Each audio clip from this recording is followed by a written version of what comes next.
শুরু হয়েছে পবিত্র মাহে রমজান।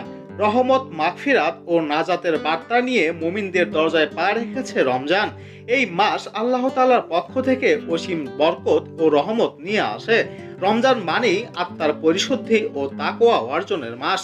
বিশ্বজুড়ে মুসলিমরা ইবাদত বন্দিগিতে এই মাসটি কাটিয়ে থাকেন। শেষ রাতে জেগে সেহেরি খাওয়া, সূর্যোদয় থেকে সূর্যাস্ত পর্যন্ত পানাহার ও অন্যান্য নিষিদ্ধ কর্ম থেকে বিরত থাকা, সূর্য অস্ত যাওয়ার সঙ্গে সঙ্গে ইফতারি করা এবং রাতে তারাবির নামাজ পড়া। এ মাসের অন্যতম প্রধান ইবাদত হলো রোজা রাখা।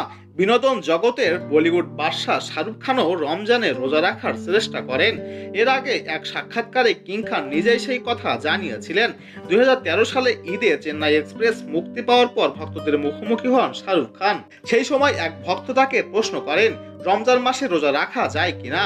এমন প্রশ্নের উত্তরে শাহরুখ খান বলেন, হ্যাঁ, রোজা রাখা হয়, তবে 2-4টা রোজা ছুটে যায়, কারণ আমাকে ব্যথার ঔষধ নিতে হয়। তিনি বলেন, যখন পিঠের ব্যথা শুরু হয় তখন ঔষধ নিতে হয়, যে কারণে 2-4টা রোজা ছুটে যায়, তবে মাশাআল্লাহ অধিকাংশ রোজাই রাখা হয়। বিভিন্ন সময় ধর্ম নিয়ে কটাক্ষের মুখে পড়লেও বরাবরই নিজের অবস্থান ঠিক রাখেন বলিউড বাদশাহ। কোনো ঝামেলা থেকে বিরত থাকার চেষ্টা করেন তিনি রমজানে বিভিন্ন ইফতার পার্টিতেও দেখা যায় কিং খানকে।